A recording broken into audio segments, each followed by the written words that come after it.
Isambulo sesine.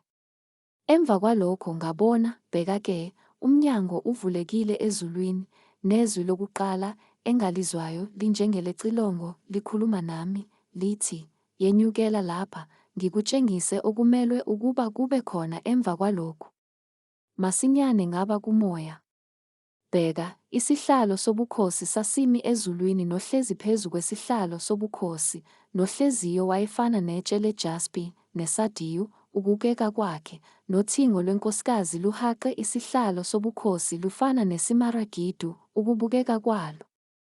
Nesihlalo sobukhosi sasihaqiwe yizihlalo zobukhosi ezingama-24, naphezu kwezihlalo zobukhosi kwakuhlezi amalunga angama-24, embethe izingubo ezimhlophe, enemiqhele yegolide emakhanda awo.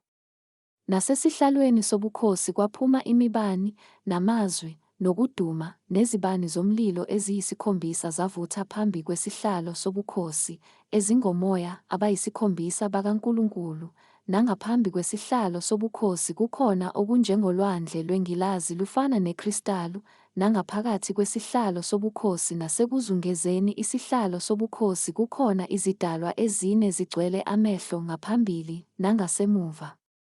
Isidalwa sokuqala sasifana nengonyama, nesidalwa sesibili sasifana nethole, nesidalwa sesithathu sasinobuso obunjengobomuntu, nesidalwa sesine sasifana nokhozi olundizayo. Nezidalwa ezine, yileso naleso kuzo, zinamaphiko ayisithupha, emaceleni onke nangaphakathi zigcwele amehlo, kazikhawuli imini nobusuku ukuthi, "Ingcwele, ingcwele, ingcwele, iNkosi uNkulunkulu uMninimandla onke, owayekhona nokhona nozayo."